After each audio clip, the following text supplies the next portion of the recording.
So today I'm going to be doing a mini album, which is a little different for me, so it might take me a couple of different scrapbooking sessions before I get this completed and have a final product to show you guys, but I am going to share my process as I go. It has been a very, very long time since I have done a mini album, so I'm probably quite rusty, and we'll just see how it goes. So I wanted to share my process right from the very beginning with you guys of how I go about making a mini album. So first of all, I choose a theme, and usually I have an event that I want to scrapbook or a theme that I want to scrapbook. So I'm much more likely to scrapbook an event with a mini album, or something like I've done an All About Me mini album or a Week in the Life mini album and that sort of thing in the past. And so for me, this weekend, I unplugged from social media and we just did our Easter weekend, and I still took pictures. So I did still use my phone to take pictures. I didn't put anything through Instagram. So I have all of these pictures, and they're all kind of like, I guess, what I would consider raw photos. So most of them don't have a filter except for this one, which is the last one I posted before I started my weekend off of social media. So that one went through an Instagram filter, and this one I put through Hipstamatic, but all the rest of them are just plain. And what I did was I went through my regular photo album, like just my all photos, and I just basically found, I took like multiples of most photo, because that's what I do. I just take all kinds. And then what I did was I went through and I favorited all of them, and then I went into my favorites and I selected all of the ones that were from this weekend, and I created a new album. And the way that you do that is, so I go into my favorites, and so here I only have my favorite of each of those things, and then you press select right there, and then you can and then I just took all of my favorites that were from this week. So it was this one and this one and this one and this one and this one and this one and this one and this one, and I took them all, and then down here it says add to. So right now you're seeing some black and white versions of them, and that's because I've already done this, and so the black and white versions are in there. But anyhow, it's a little bit confusing to be showing you this after the fact, but all of these photos were all right beside each other without the black and ones in between them. And then you just click on add to, and then I just made a new album that said Easter 2017, I think it said. And then you go, or actually, you go back to your albums, and then you have like your all photos, your favorites, people, places. These are just kind of automatic folders that the phone makes for you. And then under my albums, I have my Easter weekend 2017 right there. So then I just click on that, and all of those photos were in there just like that. So they all have hearts because they've all been favorited, and they're all together in here. Then what I did was I went into Hipstamatic, which is an app that I have talked about a couple of different times on my channel, and so I really like that app. And what I did was I sent each and every photo through Hipstamatic. And so there's one, and there's one, and I used the same filter for all of them. And some of these are live, and so just don't mind the fact that they're moving. They won't be moving when they're in my scrapbook, obviously. And so some of these are just kind of like little everyday moments, like before we were in town for some of the weekend, and then we were out of town for some of the weekend. And so I ran errands, and one of the things I did was I picked up the mail, and my records were in the mail, and so I thought that the label was cute, so I just took a picture of that. And then my daughter took a picture of me with the cat. We were packing, so you can see in the background there that my bed is messy. It has a big pile of stuff on it, and that's the stuff that we were packing. So it's sort of, I picked photos that I thought were representative. We had gone shopping for some things that we needed to bring with us for the weekend, and so this is just us outside of the store. They were having like hamburgers and hot dogs and drinks, and so I just took their pictures there. So I kind of tried to capture, and then this is us. We always do a car selfie every single time that we go on a little road trip, so that's everybody who was in the car for our road trip. And then we were eating, my sister-in-law brought cheesies, and we had so many people in the car. and we don't have a full-size van. We have like a small van, and so we had to keep our luggage on our lap. So this picture captures the fact that we had a crowded car, my luggage is on my lap, and we're eating cheesies. So I just kind of tried to take photos that captured the moment. And here we have, we had one hotel room for 5 of us, so we had a pull-out couch, and then we had a cot, and then our bed was here, and breakfast the next morning. And then I was Snapchatting. Even though I wasn't on social media, I was sitting in this place, and that the last time that I sat there at that hotel, Sophia was with me and she was showing me how to use Snapchat. So I sent her a Snapchat, even though I was supposed to be not using social media. It didn't look very good when I switched it to black and white, so I'm actually not going to use those. I'm going to use the colorful versions of it right there. So this probably won't make it into my album because I wanted to have all of the photos in this album be black and white and with the same filter. So I took photos that were kind of like snapshots, not set up like really artistic necessarily kinds of photos. I just wanted it to be like snapshots that captured our life this weekend. And then I ran them all through Hipstamatic, and I have a screenshot to show you what I used. So Hipstamatic has a filter, like a favorite filter section, and one of the ones that just come automatically with the app is called Rockstar, and that's the one that I used. So you see right there it says Rockstar. That is the settings that I used.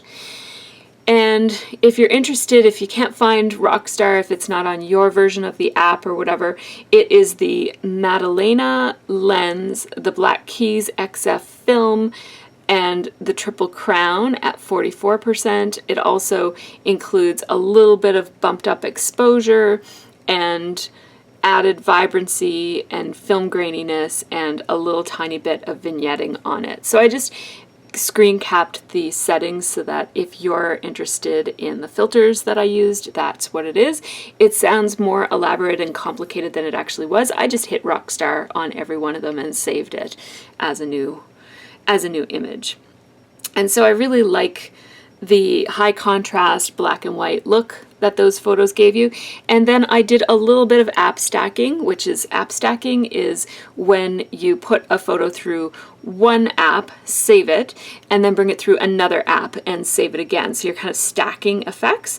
And so after I had all of my black and whites all saved here, some of which I'm not going to use, those ones again, I brought any ones that had the same photo taken twice that I wanted to keep both of them. So here are 2 of them. This one has me looking at my cat, and then this one has both the cat and me looking at the camera.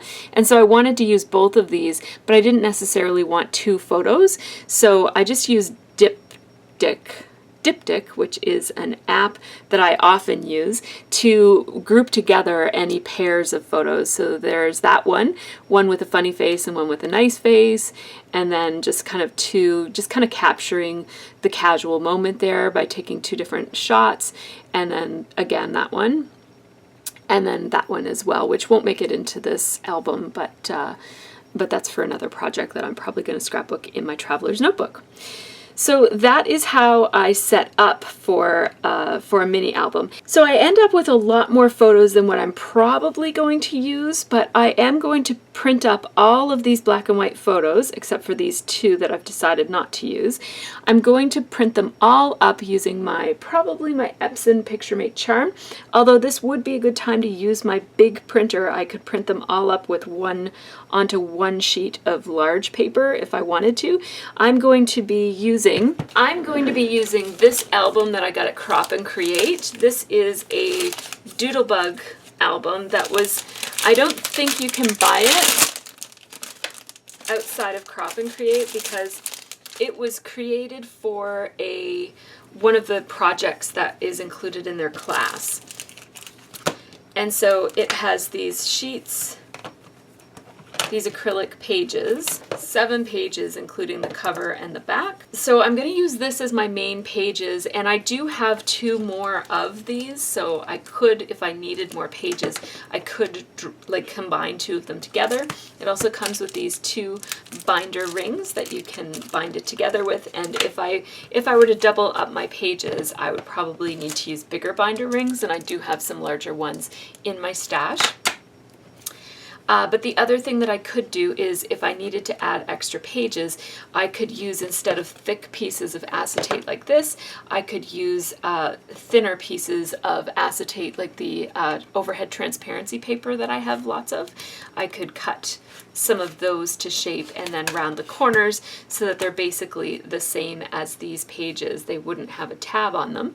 Although if I really wanted them to, I could probably run them through my silhouette machine and have it be whatever shape I want it to be, but I'll probably just make it a plain square with rounded corners. And the one thing that I will mention about using these albums, if you can find them, is that you do have to peel off there's like a plastic coating on it, and that just keeps the album from getting scratched before you're ready to use it. And so you just pull it off like that, and it looks like it's still not clear, but that's because there's another piece on the back.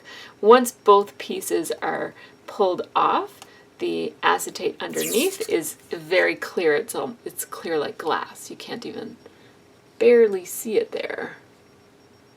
See that?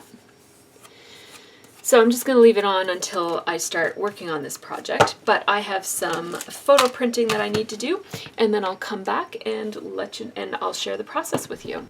So there will be a total of 3 videos. The first will be me making the pages of this mini album. The second will be decorating and finishing off the album, and that will be a very, very long one. And then the last one will be a mini album share of the completed project.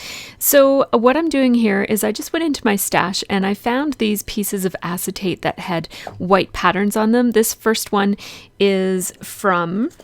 let me see, it is from Alison Kreft from Sprinkled with Love, and it is called Hearts Overlay from Webster's Pages. And then the second one here is an old Hambly screen prints, and it was called Lattice. Of course, Hambly is no longer, so that one would be very, very difficult to find. And I think the first one might be difficult too, but because it's also an older collection. But I think that a lot of collections these days are coming out with various screen prints or transparent overlays to go along with their collections. So I'm just rounding the corners with my corner chomper, with the 1/4 inch side of my corner chomper. And then I'm using the larger of the 2 holes that the crocodile punches and punching those holes so that they line up with the pages that were already existing. That album was, of course, designed by Doodle Bug Designs, and I made the pages so that they were basically untabbed little pages that were the same size as the rectangles in the album, but just without the tabs. So they came out to be 5.5 by 6 for this particular album. And you see, I have my photos all printed up now and trimmed down, and I have organized them into 4 different categories. One was a pile. The first one is a pile of just our errands that we were running before we went away. The second pile is a couple of pictures from the road trip, like in the car. The third pile is hotel pictures, and the fourth pile is just 2 pictures that we took at Scott's parents' house. So I'm grabbing all of the supplies that I plan to use. I've grabbed a couple of 6x6 paper pads and several different collections of die cut pieces, and I'm going to end up mostly using the Take Me Away 6x6 paper pad and the Crepe Paper Flea Market 6x6 paper pad. I also have another crepe paper one called, what is it called here? Kiss Kiss, and I also have a Maggie Holmes 6x6 paper pad. I also went to my sticker drawer and I just pulled out some stickers, just random stickers that might go with this project, including these gold word stickers. And I will talk a little bit more about all of these embellishments in my next video where I share the process. So I'm not going to talk too much about those embellishments right now because they're not even going to be in this video. So I like to familiarize myself with all of my supplies before I get started so that I can just know the theming and the colors and that sort of thing. And so here I am just pulling papers randomly from the paper pads. As I mentioned, I'm going to use a lot of this Take Me Away collection and also a lot of the Crate Paper Flea Market collection. And I am being pretty random with this. My goal here is I want a clear border around the outside of each of my pages. And then I want paper to cover up most of the center just to make it a little bit less distracting. I don't want to struggle too much with being able to see pieces from both sides. And so for the most part, I'm just going to take a large-ish square or rectangular shape to cover almost all of the clear part. And once I cut one square, for one side, I'm just using that square as a template to chunk off another square that's going to basically mostly cover up all of the backside of that paper, because all of these paper pads are single-sided papers. If you wanted to have a much easier time and not have any white showing, you could use double-sided paper pads. So I'm also grabbing my large heart punch because I'm thinking I might want to use a heart as kind of one of the main features on one of these pages, but that heart is actually too small. Now, one thing that you could do is go to your silhouette and cut yourself a larger heart. What I did was the reason I'm missing here for a few minutes is I went to my dies, my manual dies, to look for a shape. And I actually don't have any large heart dies, although they're really popular and common, and you might have one in your stash. I just don't have any, but I do have a bunch of different kinds of circles and scallop circles to layer. And so I'm taking the stitched circle die from Lawn Fawn and then the scalloped circle die from Nestabilities from Spellbinders, and I'm going to layer those two together. So I'm actually going to cut one scalloped circle out of cardstock, and I have this Sahara Sand cardstock from Stampin' Up, and that's a really nice neutral color, and that is going to show through on both sides. And then I'm going to cut two circles with pattern paper with the largest of the stitched circle dies from Lawn Fawn. And the reason I do have scalloped circles from Lawn Fawn, but I don't have one that is large enough to layer behind the largest stitched circle. I don't know if I'm missing it or if it doesn't come with one that's big enough, but anyhow, these Nestabilities had the right size. So I am just randomly cutting two circle shapes out of paper from the Take Me Away collection, and they're both going to look really nice. You're going to just see the little tiny edges of the scallop showing through, and I'll show you how it all comes together. And so yeah, see that? I think that looks really, really nice. So it'll look nice on both sides. I'll put that on one side, and then I'll just put the paper on the other side, but you will see the scallops from the other side. And then I had already cut those hearts, so I thought I'd use those as well. And those are, again, the punched hearts. And then at the last minute, I decided to change that one to a completely clear piece of the paper, I guess a completely clear page, instead of using it on that little more flimsy piece of acetate, I guess. Yes, that's acetate. And so you see me here, I'm being pretty random. I'm just trying to pull the edges off of the papers to leave some interesting ripped, torn edges on some of the edges, but not all of them. I think it's kind of overkill when all of the edges have torn edges. So I'm just kind of doing it in a pretty haphazard kind of a way and not thinking too hard about it. I find that in this kind of a process, if I think really hard, it doesn't turn out all that much nicer than if I just kind of fly by the seat of my pants. And so that's what I'm doing here. I love this pattern paper with the dishes on it. It's so, so pretty, and it's not the kind of paper that I would be able to use on a scrapbook page very easily. And so I'm really happy to be able to use it here. And some of these papers, I'm just leaving the manufacturer's strip on the edges of it, even though it has a little hole in it. I'm just ignoring the holes because I will either an embellishment will land on that or it won't, and it'll just be an interesting little detail. Here it's occurring to me that these two negative spaces that are in these two pages here that I used for cutting the circles for another page, I thought that the negative space it just happened that they almost perfectly line up with one another. And I thought that that would make a really nice peekaboo page here where I'll be able to kind of accentuate the fact that these are clear pages and you'll be able to see through a window to the other side. So I'm going to use that heart punch again, and that's just an EK Success large heart punch from a long, long, long time ago. And I'm just cutting strips for this page. I don't want every single page to look almost the same with those rectangular chunks of paper. So here I'm adding strips of paper instead of one large chunk. And I'm just, being pretty random. When you use the same collection or just one or two collections, it ends up that all of your papers are going to look nice together either way. So you don't really have to think too hard if you're using papers within one or two collections, as opposed to if I were just grabbing from my scrap bin and taking, or just from my general paper collection, I would have to be a lot more thoughtful in terms of thinking about what goes with what. But because, the Paige Evans Take Me Away collection matches with itself very well, and I find that the flea market collection, most of that collection matches pretty okay with the Take Me Away collection also. Now, the Take Me Away collection is much more crisp and clean and white, and the Flea Market collection is a lot more dingy and vintage and older looking.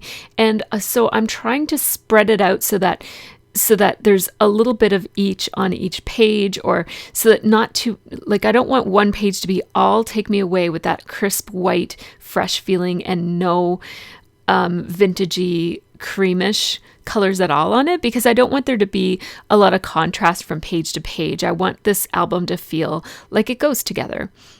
So here I'm just cutting another one of the exact same scallop circles that I've already cut before using Sahara sand, and then I'm going to cut two more pattern paper circles with that exact same stitched circle die from Freckled Fawn. No, not from Freckled Fawn, from Lawn Fawn. And that's going to give me another page that is clear with just a circle in the center of it. And I'm going to spread those two pages out because they're pretty much the exact same design. I don't want them side by side in my album, so this one is several pages away from the first one that I cut. And I also made sure that that peekaboo one is also a couple of pages away from either one of these, because it's so kind of like the mirror or inverse image of these pages. I don't want any of those three to be too close together in my album. So, this is really the easiest way to make these pages, is to just grab a piece of pattern paper, grab a chunk of it, tear some edges, and just adhere it to the page back to back, kind of like sandwiching the acetate page between two layers of pattern paper that are cut exactly the same size. And using my ruler to tear makes it really easy for me to make two of exactly the same size and shape.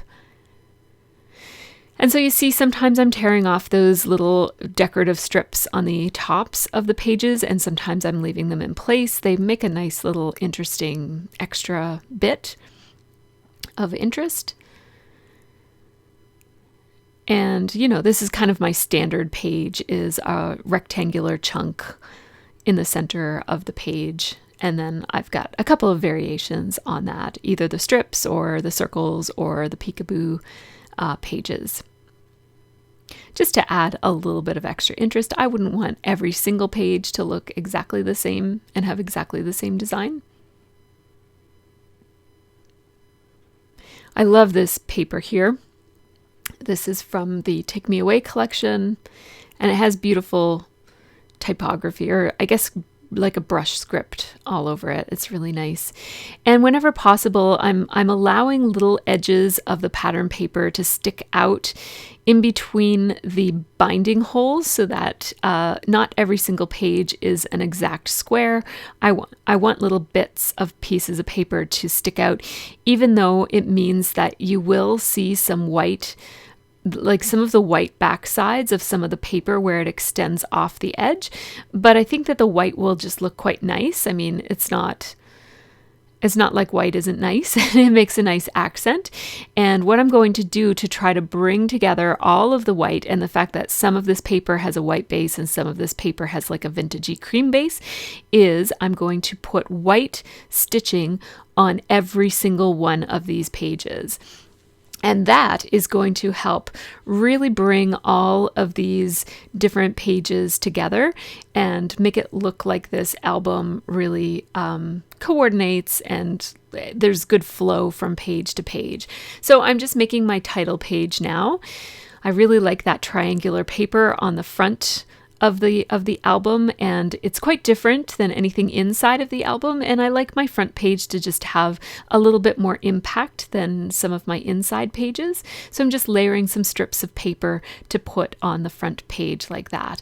Now at this point, none of these pages are attached to the album itself. I haven't taken the protective film off of the pages, and I haven't attached any of the papers to the pages. I've basically just kind of set them out so they're just sitting on top of each other.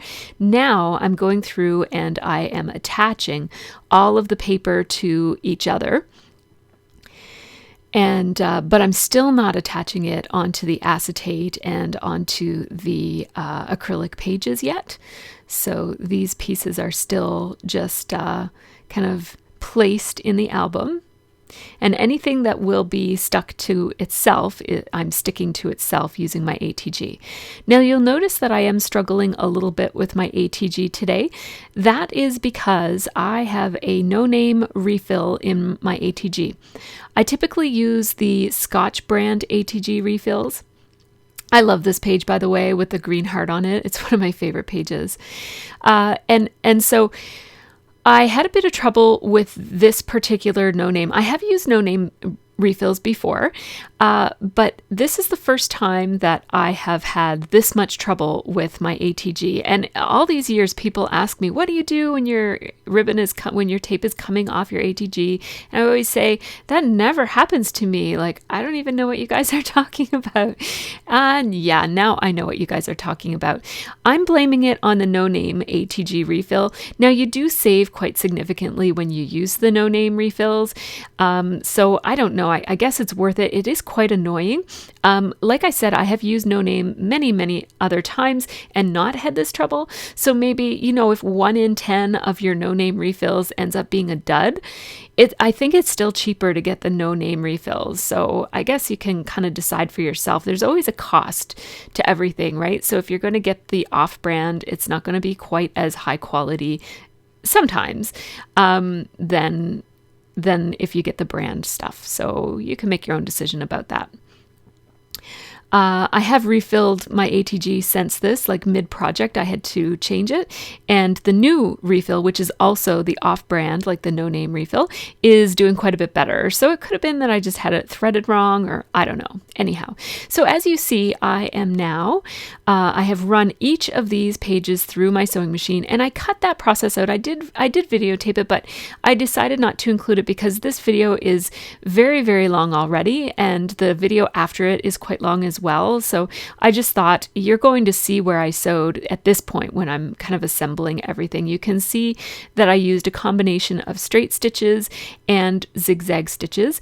And as I go along, I'm just trimming down my threads as I go, but not trimming them off entirely.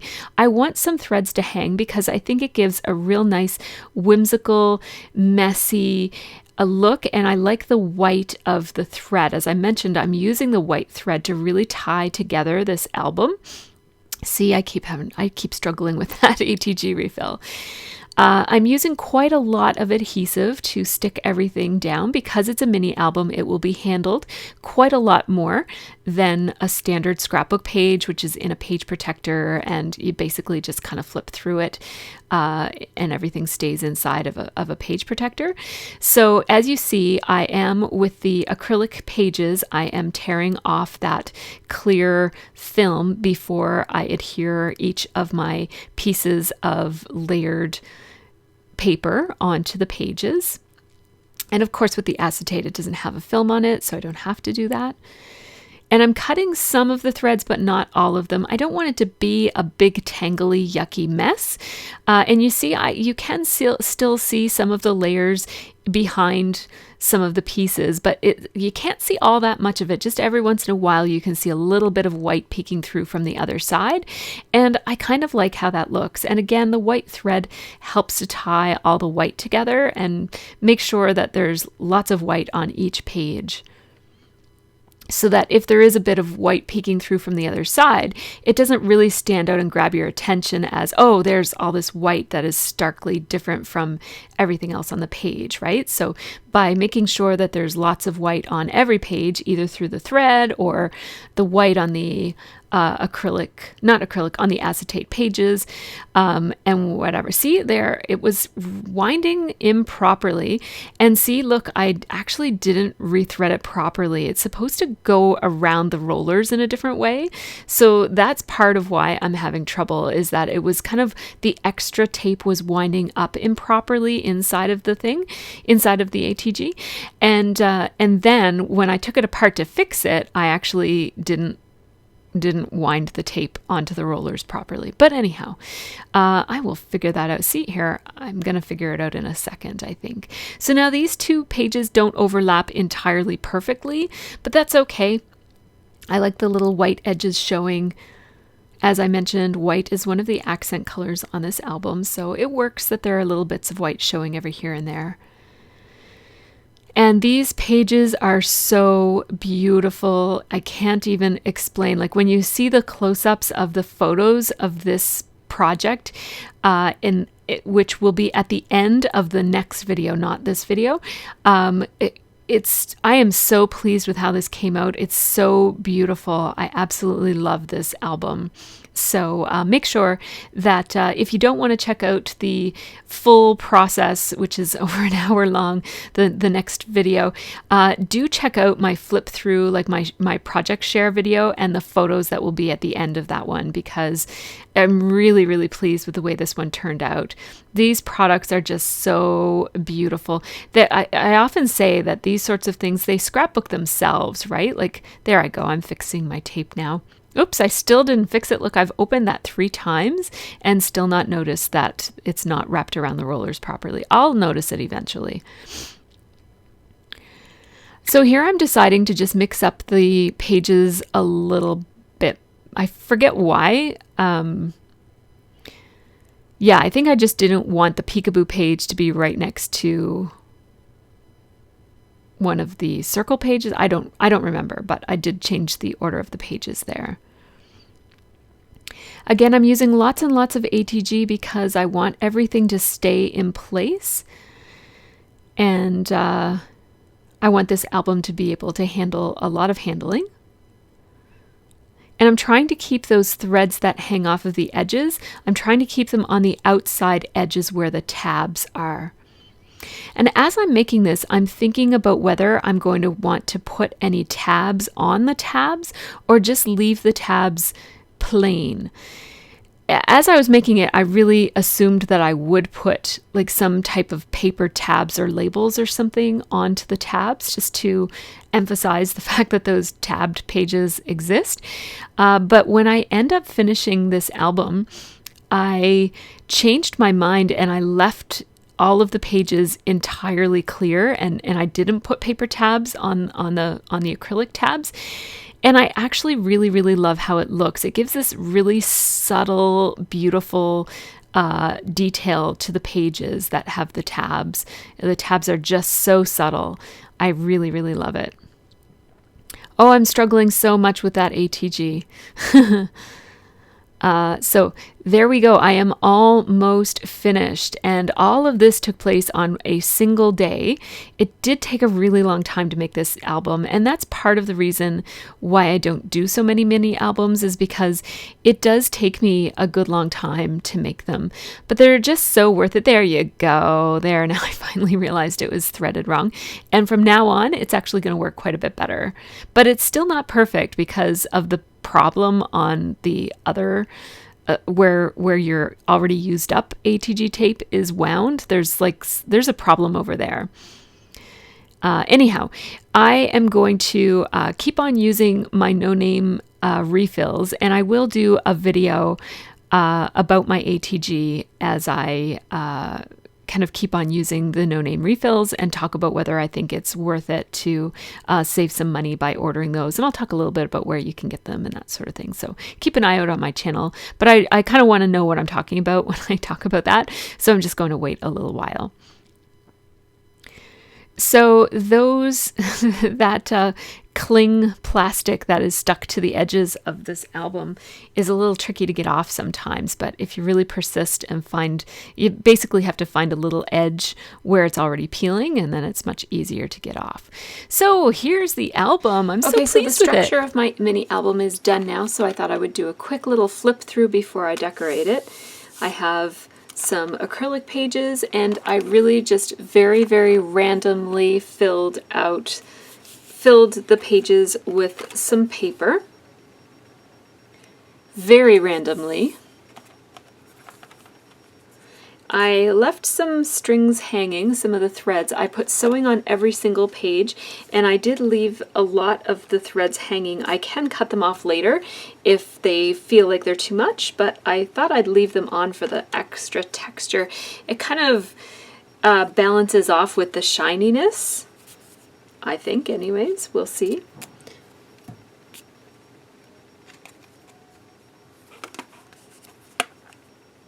This is one of my favorite pages. I love the peekaboo page that you can see through to the other side.